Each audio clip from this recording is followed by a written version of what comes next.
The family of Donald Trump is grateful that the former U.S. president is still alive after a gunman opened fire at a campaign rally in Butler, Pennsylvania on Saturday with a bullet grazing Trump and leaving a bystander dead and two others critically injured. To talk more in depth about this is our foreign affairs expert, Lisa Daftari, editor-in-chief of the Foreign Desk, who joins me now from Los Angeles.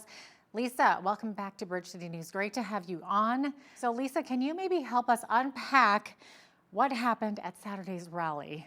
I know there's a lot It was there. an assassination attempt. I think for all of us, it was just finding out was just like, oh my God, Yeah. it's as one political commentator put it, it's shocking but not surprising, which is an interesting way to put it. In that you're shocked that it actually happened, but you're not surprised because of the political climate that we're in, because of how divided our nation is. And as many people have said, when you go around, as the Democrats have, calling Donald Trump a Hitler, a dictator, somebody who's a threat to democracy. Well, someone who's a threat must be eliminated. So there will be a crazy person, and that person alone carries the responsibility. But you have to talk about the political environment that has been created. Never in my life has there been such a divided America where the media takes a side, the FBI has taken a side, the school systems take sides. There is a the politics, I should say, in every single important institution of our lives here in the United States that has created distrust. And I think that is really the takeaway here is that there's so many questions now, more questions than there are answers. How did a Secret Service allow someone to be on a roof, whether they were, fans or if they were, this assassin? How can anyone be, how could they not have surveilled the area in a proper way? When you watch the footage, you have questions. Why are they still holding him up instead of holding him down? Giving the gunman maybe another opportunity to hit him. And again, we're not in the shoes of the Secret Service. There have been a lot of accusations, whether it's the DEI culture, that has maybe put in people who check off certain boxes but don't have the proper training or ability, where merit is not a question, but the boxes that you check off is more important. We don't know. Again, there's so many questions and so many accusations flying around about the Secret Service, about what the White House has said in the aftermath. So it's going to be an interesting week. Yeah, and I mean, you touched on a lot there, and of course, mentioning Secret Service. So it appears that there may have been some security failures that allowed that suspected gunman, this 20-year-old Thomas Matthew Crooks, to get such a vantage point and open fire. I mean, there's so much speculation about this. Are you able to kind of unfold that a little bit more? Right, there are some videos where you do hear some people in the crowd saying something about someone on a roof.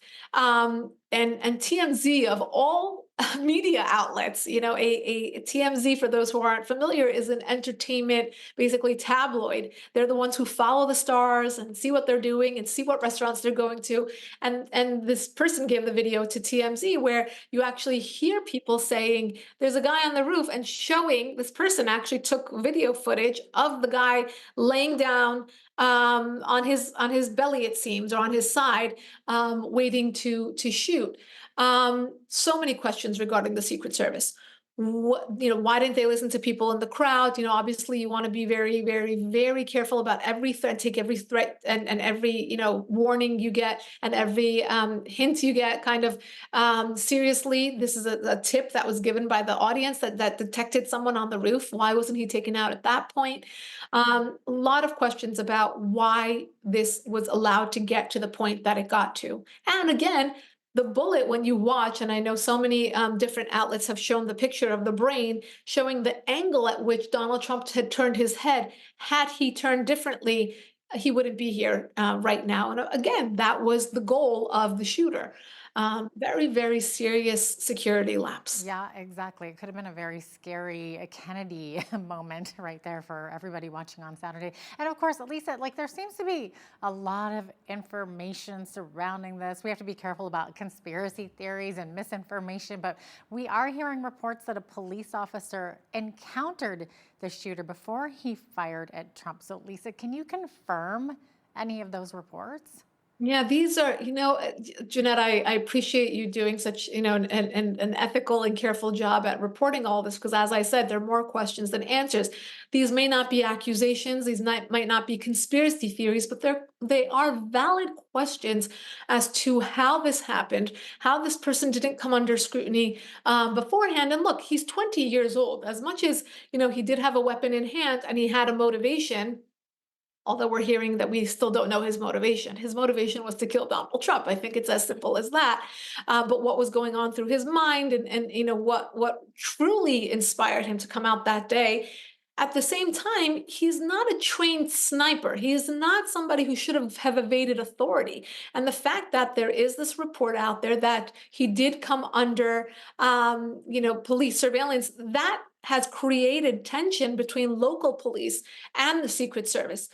Look, law enforcement should have been working together to secure this perimeter. This is not something where you can pass the buck and say, well, it was their fault. It's not our fault. It's that, their goal is to create this safe perimeter around any speaker, particularly Donald Trump. And, again, people are pointing to certain things that were said by President Biden about a bullseye, certain things that were said about giving him less security because of his legal troubles. When it comes down to the day of, when it comes down to the moment of, when you're seeing someone on a roof, I mean, there shouldn't be this lapse. So I know that the Secret Service, I know that even the White House said that they're opening up an investigation. Again, a lot of questions, and I do hope, the only thing I truly do hope, twofold. One, that the media takes a more honest position, regardless of Democrat, Republican. These are nonpartisan issues, just like when we saw the debate, the media came out and said we were dishonest about, his, Joe Biden's, how old or frail or unable he is, and they have hidden that from the audience. And for about a week and a half, we heard this. Well, the media needs to be more honest, and then all of a sudden, when we saw headlines about this, it was, Donald Trump's rushed off of stage. There was an incident. No, this was an assassination attempt. And the more honest that we could be, the more we can come together as a nation. If this is happening to a Republican candidate, that means this could happen to a Democrat candidate. And that is the bottom line. This is a security lapse. It affects all Americans equally. Yeah, for sure. Now, I mean, I was watching on Saturday from my vantage point, which is just the one camera. It looked like Secret Service were doing their job, but obviously there's other things going on and other vantage points there, which I didn't see. But I understand there are even former Secret Service agents saying that this breakdown in security was, quote, obviously it was an abysmal failure. So, are you hearing this as well, Lisa? I am. Yeah. Look, there's a few different things that I want to touch upon. Okay. Number one, just the quality of and professionalism of Secret Service. There has been, I've heard again, like you said, former Secret Service, professionals who have said it's impossible for this lapse to have occurred. This was just a big failure, and there's nothing more we can say about it. That in and of itself is the big question across the board. How did this happen? Meaning, were they not prepared? Did they get an order to stand down?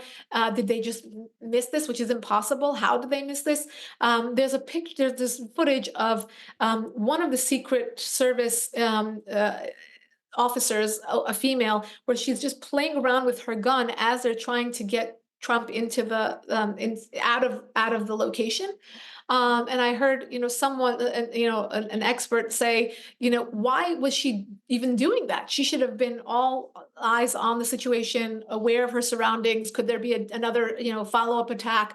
And again, why is that? Is this because of DEI policies? Is this because the people that day were just off, their mark? They're the ones who failed and they're human and they made human error. What was it that caused this failure? But the fact that we do have professionals calling this out, again, is a red flag. It needs to be investigated. And I do hope that we do get an honest investigation so that these wrongs could be righted in hopefully the next time. And right now we're leading into the RNC, the convention. Obviously, there has to be top-notch security there and at the DNC and just moving forward. Yeah, absolutely. You touched a little bit on this earlier. What do we know so far about the suspected gunman or about the gunman that's now dead, I guess? Yeah, look, 20 years old.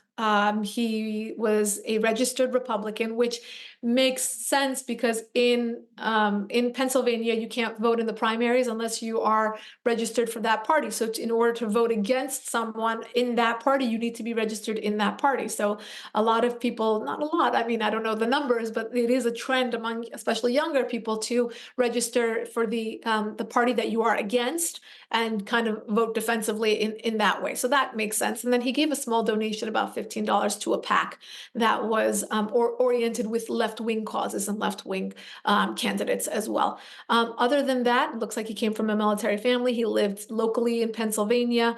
And of course, obviously a disturbed individual who carries all the responsibility for the man who died, a very tragic Yeah, I was and going to say, senseless more death. importantly, there was an innocent Right, bystander who right. was killed And, at that and he should be rally. spoken more of. I'm very happy to hear there's a GoFundMe campaign that President Trump has also endorsed. Some big names gave big amounts of money. Their goal was to raise $1 million for his family, and it has already surpassed $3.5 million. And I hope that that continues to rise because this was so incredibly senseless. And for him to shield his family and to take the bullet literally to the brain. There was brain matter. I mean, it's graphic if you want to see the footage, but so senseless for somebody to just attend a political rally and to lose his life that way. And a former fire chief as well, somebody who has dedicated his life to helping save lives and save others. For him to lose his life in this senseless and tragic way is just horrific. Our prayers with his family, of course.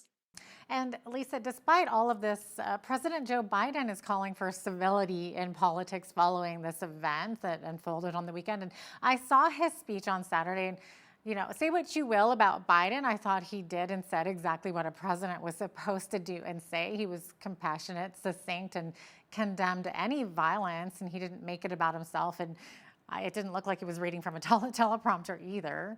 What are your thoughts? Yeah, I mean, this is his moment to say that and do that and step up. And we also heard from former President Obama, and many others in the political arena about this, and they all said the right things. They all tweeted the right things, but many people are upset because they feel as though you can write a book of all the tweets, all the commentary, all the speeches that have been made by very high-ranking Democrats that have called President Trump a threat to democracy. They have called him a literal Hitler. They have said, he's a tyrant, he's a dictator, he's going to change the course of American history, and creating an environment where, well, if he's Hitler, he has to be killed. And if I do that, I'm doing society a favor. And so a lot of people are upset and saying it's too little too late when you've already said such divisive and very damning things that are just factually untrue. He's not a Hitler, of course. How do you feel this might change? You think it'll get, I mean, and how, also has this attempt on Trump's life affected his supports? I mean, some political analysts believe the sympathy he's receiving could result in a landslide victory. What do you think is going to happen there? It's interesting because the media is not really, I mean, the mainstream media is not really allowing him to play victim here, which is interesting because the left, they basically run their meritocracy through victimhood. So can he have a little bit of that since he was almost killed and assassinated? But it's all right because he doesn't want to be portrayed as a victim. He was out on the golf course in Bedminster, New Jersey, at his club there, where he was taken after the event and when he was released from the hospital. Look, I don't know whether the polls are showing that he did pick up some points. Now, what I have seen is more of a reason for people to come out in support of him. So we already saw Bill Ackman, who's a very wealthy and visible Democrat donor, come out and say, "I'm supporting Donald Trump." I've actually wanted to support him for a very long time, and I wanted to come public with this, but I didn't for many reasons because I also thought I needed a long explanation, and I just didn't have time to write this explanation. But now that this happened, I'm telling you, I'm voting for Donald Trump and Elon Musk as well. Basically, they came out of the closet in terms of their voting. Now, I do believe these individuals had planned to vote for Donald Trump, and this gave them basically a moment to be like, "You see, world, you see why we're voting for Donald Trump. It's there's so much crazy out there. This political environment that has been created is not good for the future of the country, and this is the candidate that we believe in." And many of those people are very wealthy. They are businessmen, and it makes sense to vote for the guy who is the entrepreneur, the capitalist, the one who wants to make America great again, and they believe in his vision. Now, again, we don't know how influential this episode was in actually turning votes, but we do see a trend now in being more confident about their vote for Donald Trump. Wow, it'll be interesting to see what happens for sure. But Lisa, we are out of time here. Thanks for joining us today. Appreciate having you on. Thank you for having me.